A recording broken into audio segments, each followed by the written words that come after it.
ओम नमो भगवते वासुदेवाय नमः। जय माता दी दोस्तों, आपके अपने चैनल धर्म साधना में आपका बहुत बहुत स्वागत है।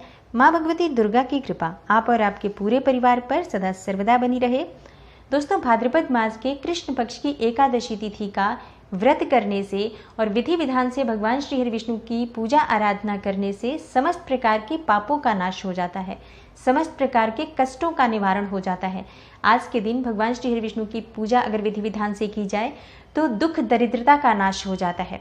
इस एकादशी को अजा एकादशी या अन्नदा एकादशी कहा जाता है और धर्म शास्त्रों के अनुसार अजा एकादशी के दिन भगवान श्री हरि विष्णु की विधि विधान से पूजा की जाए और इस व्रत को नियम पूर्वक धारण किया जाए तो समस्त प्रकार के पापों का नाश होकर जन्म मरण के दुष्चक्र से मुक्ति मिल जाती है। तो धार्मिक शास्त्रों में अजा एकादशी या अन्नदा एकादशी का बहुत अधिक महत्व माना गया है। इस व्रत को करने से अश्वमेघ यज्ञ के समान पुण्य फल की प्राप्ति होती है और आज के दिन भगवान श्री हरि विष्णु और माँ लक्ष्मी की अगर विधि विधान से पूजा की जाए तो समस्त प्रकार के सुखों की प्राप्ति हो जाती है।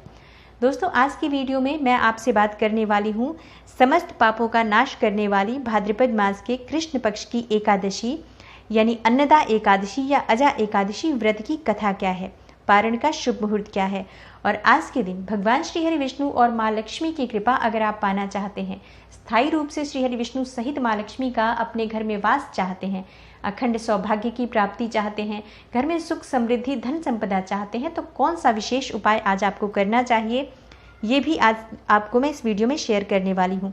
तो वीडियो को पूरा ज़रूर देखिए और अगर आपको आज की वीडियो अच्छी लगे तो इसे लाइक कीजिए, शेयर कीजिए फैमिली फ्रेंड्स के साथ। और चैनल पर पहली बार आए हैं, अगर अभी तक आपने मेरे चैनल को सब्सक्राइब नहीं किया है तो चैनल को सब्सक्राइब कर लीजिए, बेल बटन को प्रेस कर लीजिए। इससे ये होगा कि इस तरह की सभी वीडियोज़ की नोटिफिकेशन आपको सही समय पर प्राप्त हो जाएगी। दोस्तों, अब सबसे पहले बात करते हैं कि एकादशी तिथि यानी अजा एकादशी कब है, व्रत हमें कब करना है और पारण का शुभ मुहूर्त क्या है। तो दोस्तों, एकादशी की तिथि इस बार प्रारंभ हो रही है 2 सितंबर को प्रातःकाल 6:21 पर और समाप्त होगी 3 सितंबर को प्रातःकाल 7:44 पर। तो व्रत हमें करना है 3 सितंबर को, क्योंकि आज के दिन सूर्योदय व्यापिनी एकादशी हमें प्राप्त हो रही है और द्वादशी युक्त ये एकादशी बहुत ही शुभ फल देने वाली होती है। तो शुक्रवार के दिन हमें एकादशी का व्रत करना है। और पारण का शुभ मुहूर्त क्या है? पारण का शुभ मुहूर्त है 4 सितंबर को प्रातःकाल 5:30 से लेकर 8:23 तक का जो शुभ समय है, ये पारण के लिए बहुत ही शुभ समय है और इसी शुभ मुहूर्त के अंदर आपको पारण कर लेना है। क्योंकि अगर आप चाहते हैं कि एकादशी व्रत का संपूर्ण फल आपको प्राप्त हो तो पारण हमेशा शुभ मुहूर्त में करना चाहिए। अब बात करते हैं कि समस्त पापों का नाश करने वाली भाद्रपद मास की कृष्ण पक्ष की एकादशी तिथि यानी कि अजा एकादशी व्रत की कथा क्या है। कथा सुनने से पहले भगवान श्री हरि विष्णु के पीताम्बरधारी स्वरूप को अपने मन में स्मरण कीजिए, ध्यान कीजिए, चतुर्भुज स्वरूप भगवान श्री हरि का, और फिर आप कथा का श्रवण कीजिए। कुंती पुत्र युधिष्ठिर कहने लगे कि हे भगवान, भाद्रपद कृष्ण एकादशी का क्या नाम है, व्रत करने की विधि क्या है तथा इसका महात्म्य कृपा करके कहिए। मधुसूदन कहने लगे कि इस एकादशी का नाम अजा है। यह सब प्रकार के समस्त पापों का नाश करने वाली है और इस एकादशी के दिन भगवान श्री विष्णु की विधि विधान से पूजा की जाती है। जो मनुष्य इस दिन भगवान ऋषिकेश की पूजा करता है उसको वैकुंठ की प्राप्ति अवश्य होती है। अब आप इसकी कथा सुनिए। प्राचीन काल में हरिश्चंद्र नामक एक चक्रवर्ती राजा राज्य करता था। उसने किसी कर्म के वशीभूत होकर अपना सारा राज्य और धन त्याग दिया, साथ ही अपनी स्त्री, पुत्र तथा स्वयं को भी बेच दिया।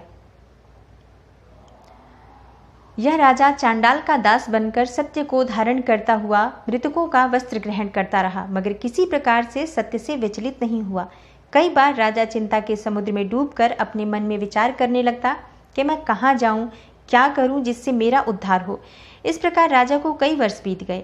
एक दिन राजा इसी चिंता में बैठा हुआ था कि गौतम ऋषि आ गए। राजा ने उन्हें देखकर प्रणाम किया और अपनी सारी दुख भरी कहानी कह सुनाई।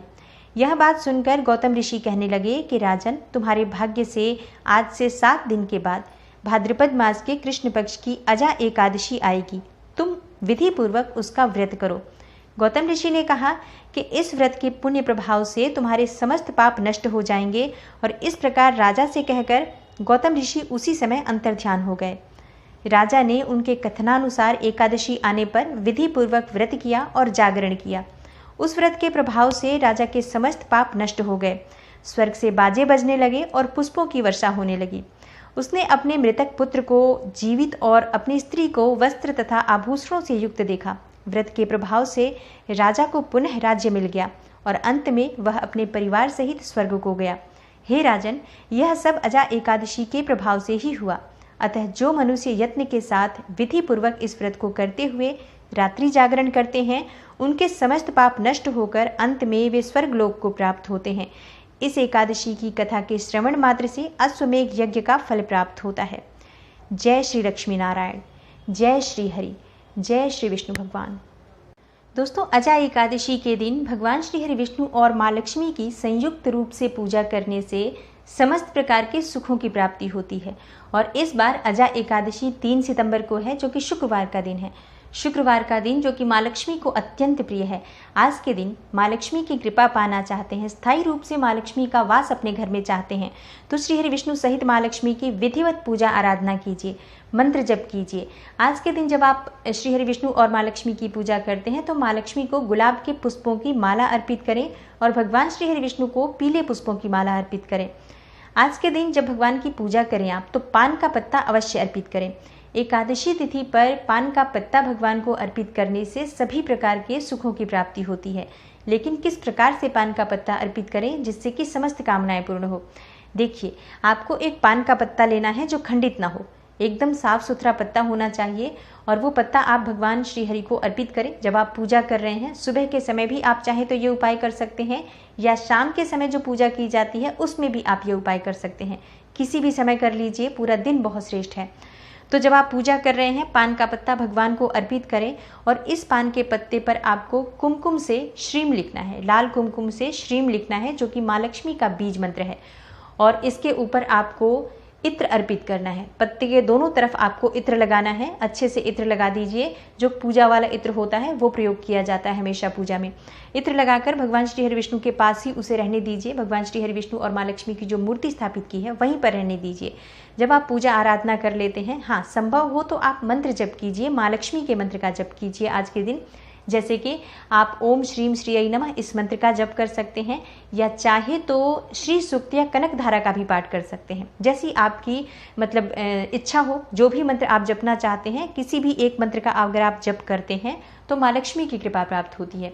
और भगवान श्री हरि विष्णु के मंत्र का जाप तो हम कर ही रहे हैं जब हम व्रत कर रहे हैं, पूजा कर रहे हैं। तो जब आपकी पूजा पूर्ण हो जाती है तो आप ये पान का पत्ता अपने धन रखने के स्थान पर रखें। जहाँ पर भी आप धन रखते हैं वहाँ पर इस पान के पत्ते को रखें, तो सदा ही आपके घर में धन का आगमन होता रहेगा और धन की वृद्धि होगी।